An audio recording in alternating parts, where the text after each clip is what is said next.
हम मोहब्बत इलाही को अपने सीने में जगह देने वाले, अल्लाह हमें ऐसा बना दे कि हमारे दिल में नमाज की मोहब्बत भी आ जाए। अल्लाह हमें ऐसा बना दे कि हमारे दिल में सजदे की मोहब्बत भी आ जाए। अल्लाह हमें ऐसा बना दे कि हमारे दिल में रुकू का प्यार भी आ जाए। ऐसी ताकत है सजदे के अंदर कि अगर दुआओं को कबूल करवाना हो तो तहज्जुद के वक्त सजदे में पढ़कर देख, अल्लाह तेरी सारी उम्मीदों को पूरा फरमा दे।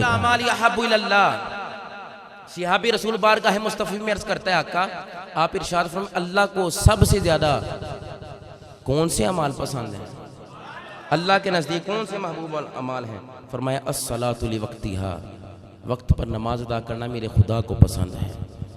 आका दूसरा फरमाया बिर्रुल वालिदैन, बुढ़े माँ प्यो की खिदमत करना रब नूं बड़ा पसंद है। आका तीसरा फरमाया अल जिहादु फी सबीलिल्लाह, अल्लाह की राह में जिहाद करना मेरे खुदा को बड़ा पसंद है। आगे नबी अलैहि सलाम ने इरशाद फरमाया इन्ना अव्वल मा युहासबु बिहिल अब्दु यौमल क़ियामह मिन अमलिही सलातुहु फ़इन सलहत फ़क़द अफ़लहा। जामे तिरमिज़ी फरमाया क़यामत के दिन बंदे से सबसे पहले उसके नामा इमाल में से नमाज का सवाल किया जाएगा। अगर नमाज ठीक हो गई बेड़ा पार हो जाएगा। तीसरी हदीस मुबारक फरमाया बुनियल इस्लाम अला खम्सिन शहादतिन ला इलाहा इल्लल्लाह व अन्ना मुहम्मद रसूलुल्लाह व इकामिस सलाति व ईताई ज़काति वल हज्ज व सौम रमज़ान, बुखारी है। फरमाया इस्लाम की बुनियाद 5 चीज़ों पर है, कलमा तैयबा, नमाज, रोज़ा, हज, ज़कात। अगर बंदा इससे आरी रहे तो नमाज का कोई फ़ायदा नहीं, रोज़े का कोई फ़ायदा नहीं है। कलमा तैयबा पढ़ने के बाद ये सारे अमाल ज़रूरी हैं। तीसरी हदीस मुबारक फरमाया सलासुन मन हाफ़ज़ अलैहिन्ना फ़हुव वलियुल ली हक़्क़न। फरमाया जिहड़ा बंदा 3 चीज़ां की हिफाजत करे ना, खुदा फरमांदा वो मेरा सच्चा वली है। हदीस है, हदीस कुर्सी है, आम हदीस नहीं, हदीस कुर्सी है, कलाम खुदा दा ज़ुबान मुस्तफ़ा। 3 चीज़ों की हिफाजत करे। आका कौन सी? फरमाया अस्सौमु वस्सलातु व गुस्लुल जनाबा। फरमाया पहली चीज़ रोज़ा है, दूसरी चीज़ नमाज है और तीसरी गुस्ल जनाबत है। जो 3 चीज़ों की हिफाजत करे खुदा फरमाता है वो मेरा दोस्त है। 5वीं हदीस मुबारक ये अबू दाऊद शरीफ की, नबी अलैहि सलाम ने फरमाया मुरू औलादकुम बिस्सलात, अपने पुत्रा बच्चियां नूं नमाज दा हुक्म दिया करो। हुजूर का फरमान है मुरू औलादकुम बिस्सलात, अपने बच्चों को नमाज की तलकीन किया करो, हुक्म दिया करो।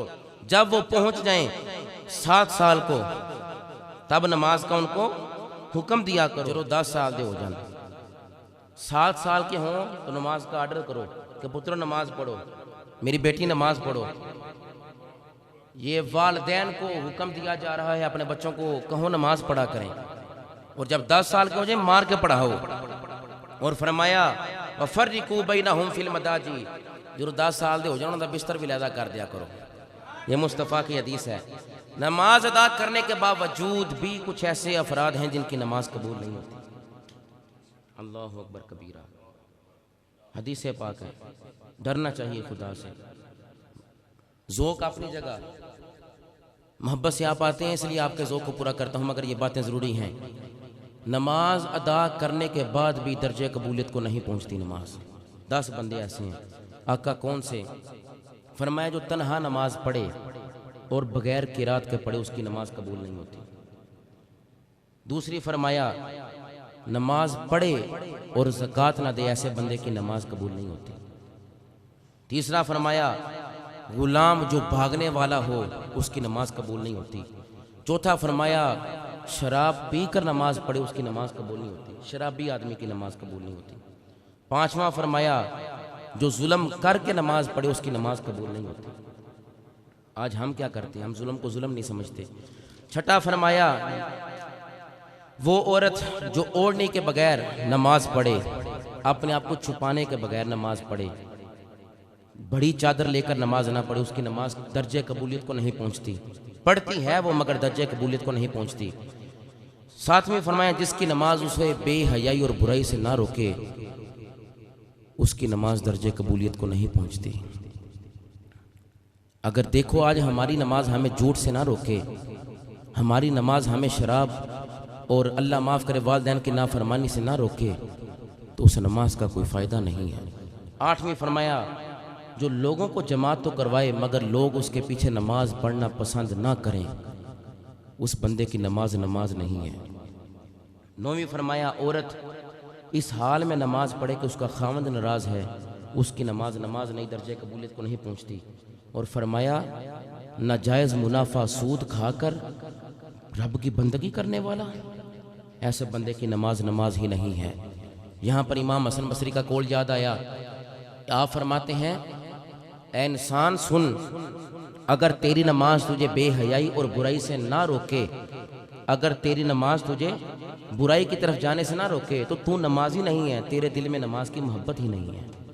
और ऐसी नमाज क़यामत के रोज़ तेरे मुंह पर मारी जाएगी। मगर सुनो, जो 5 वक़्त रब की बंदगी करता है, अल्लाह उसे फिर 5 इनामात अता फरमाता है। 5 इनामात अता फरमाता है। सुनो कौन से? फरमाया जो रब की नमाज पढ़ता है, नमाज़ें 5 जगाना अदा करता है अंदर से लेकर बाहर। वालों सुनो इस बात को, मैं भी और आप भी इस बात का लिहाज रखें कि क़यामत के दिन सबसे पहले जिस बात का सवाल होना है वो हमारी नमाज है। हम अज़मत सहाबा बयान करने वाले, हम अज़मत अहले बैत इत्तहार का बयान करने वाले, मोहब्बत इलाही को अपने सीने में जगह देने वाले, अल्लाह हमें ऐसा बना दे कि हमारे दिल में नमाज की मोहब्बत भी आ जाए। अल्लाह हमें ऐसा बना दे कि हमारे दिल में सजदे की मोहब्बत भी आ जाए। अल्लाह हमें ऐसा बना दे कि हमारे दिल में रुकू का प्यार भी आ जाए। ऐसी ताकत है सजदे के अंदर कि अगर दुआओं को कबूल करवाना हो तो तहज्जुद के वक्त सजदे में पढ़ कर देख, अल्लाह तेरी सारी उम्मीदों को पूरा फरमा देगा। जो 5 वक्त नमाज पढ़ता है अल्लाह उसकी 5 उम्मीदों को पूरा करता है। आज हमारी हसरतें तो वो लंबी हैं। फरमाया लंबी हसरतें लगाना भी बंदे को गुमराही की तरफ ले जाता है। जिरा 5 वक्त नमाज पढ़ता है अल्लाह 5 इनामात अता फरमांदा है। कौन से इनामात? फरमाया दुनिया में फक्र व फाका से वो बंदा महफूज हो जाता है जो अल्लाह की बंदगी करता है। फरमाया अजाब कब्र से नजात दे दी जाती है जो 5 वक्त नमाज पढ़ता है। फरमाया क़यामत के दिन उसका नामे माल उसके दाएं हाथ में दिया जाएगा जो अजान की आवाज़ सुनकर मस्जिद हाजिर हो जाने वाला है। और फरमाया पुल सरा से बिजली की तरह गुजर जाएगा जो अपनी जबी को अल्लाह की बारगाह में झुकाने वाला है। और 5वें फरमाया बगैर हिसाब किताब के वो जन्नत चला जाएगा जो रब के 5 औकात का लिहाज रखता है, फजर, जोहर, असर, मगरिब और इशा। सुनिए आखिरी बात सुनिए, क़यामत के दिन दोज़ख से एक बिच्छू निकलेगा और उसकी चौड़ाई कितनी होगी? अल्लाह अकबर कबीरा, मशरिक से लेकर मगरिब तक उसकी चौड़ाई होगी। लंबाई कितनी? आसमान से लेकर जमीन तक इतना लंबा होगा, इतना चौड़ा होगा वो। मोटा इतना कि मशरिक और मगरिब से मोटा, उसकी मोटी चौड़ाई होगी उसकी। और दोज़ख से निकलेगा वो बिच्छू, इतना बड़ा बिच्छू होगा वो। और जबरील अमीन उसे कहेंगे तू किसकी तलाश में है, किधर जा रहा है? वो कहेगा मैं मैदान क़यामत में जा रहा हूँ, मैदान माशर में जा रहा हूँ और मुझे 5 बंदों की तलाश है। मुझे 5 बंदों की तलाश है, मैं 5 बंदों का मुतलाशी हूँ। वो बिच्छू दोज़ख से निकलने वाला जिसकी चौड़ाई मशरिक और मगरिब जैसी और आसमान से लेकर जमीन तक लंबा। जबरील पूछेंगे ऐ बिच्छू तुझे किसकी तलाश है, किधर जा रहा है? वो बिच्छू अल्लाह उसको कुव्वत गुज़ैया अता फरमाएगा, बोलने की ताकत। वो कलाम करेगा, जबरील अमीन मुझे 5 बंदों की तलाश है, मैं मैदान माशर में जा रहा हूँ। पहला बंदा ऐसा है जो नमाज का तारिक है, नमाज को छोड़ने वाला है, ऐसे बंदे का मैं मुतलाशी हूँ। दूसरा जबरील सुन, जो अपने वालिदैन का, पेरेंट्स का नाफरमान है, अपने माँ प्यो दी आंखें नहीं लगता, बुढ़े माँ प्यो को परेशान करता है। वो बिच्छू कहेगा मुझे दूसरे बंदे की तलाश है जो वालिदैन की नाफरमानी करता है।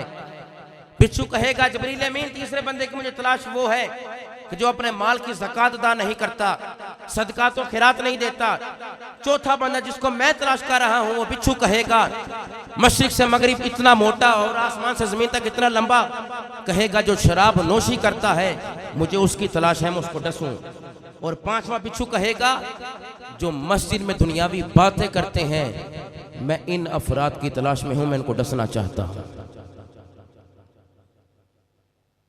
अल्लाह हमें महफूज फरमाए, अल्लाह हमें तादम आखिर इस्लाम का काम करते रहने की तौफीक अता फरमाए और नमाज़ 5 गन्ना की पाबंदी की तौफीक अता फरमाए।